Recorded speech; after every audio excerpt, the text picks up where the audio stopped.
Hello guys, കുറച്ച് നാൾ മുമ്പ് ഞങ്ങൾക്കൊരു 3-4 ദിവസം ലീവ് കിട്ടിക്കഴിഞ്ഞപ്പോൾ ഞങ്ങൾ എല്ലാവരും കൂടെ ഒന്ന് പോണ്ടിച്ചേരി വരെ പോയിട്ടുണ്ടായിരുന്നു.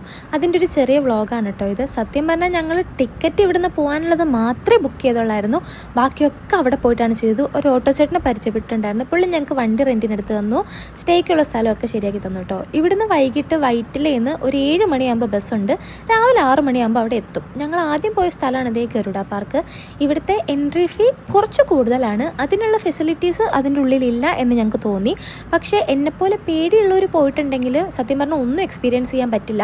പിന്നെ ഞാൻ ലാസ്റ്റ് ടൈമാണ് കേട്ടോ ഈ പാമ്പിനെ കയ്യിലെടുക്കാൻ തന്നെ സമ്മതിച്ചത്. ബേഡ്സിൻ്റെ സീഡ്സൊക്കെ കയ്യിൽ തന്ന് അതൊക്കെ എനിക്ക് പിന്നെയും കുഴപ്പമില്ലായിരുന്നു. അവർ നമ്മുടെ മേത്ത് വന്നിരിക്കും, അതൊക്കെ ഓക്കെയാണ്. ബട്ട് ഈ പാമ്പിനെ പിടിക്കുന്നത് എനിക്ക് ഭയങ്കര പേടിയായിരുന്നു. എൻ്റെ കൂടെ വന്നതുങ്ങളൊക്കെ ഒടുക്കത്തെ ധൈര്യമുള്ള ആൾക്കാരും. അവരെല്ലാം ചെയ്യുമ്പോൾ ഞാൻ ഇങ്ങനെ നോക്കി നിൽക്കായിരുന്നു. എൻ്റെ ഹസ്ബൻഡിൻ്റെ കാര്യമാണ് പിന്നെ പറയേ വേണ്ട.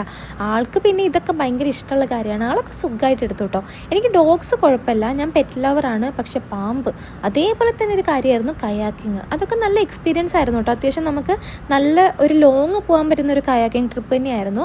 അതും ഞാൻ മുന്നിൽ അങ്ങ് കയറിയിരുന്നു. നീന്തൽ പോലും എനിക്ക് അറിയത്തില്ല. പിന്നെ ഒരു വിശ്വാസം, പിന്നെ പേടിയുള്ള കാര്യങ്ങൾ നമ്മൾ ചെയ്ത് ശീലിക്കണം. അങ്ങനെയൊക്കെയല്ലേ പഠിക്കുന്നേ.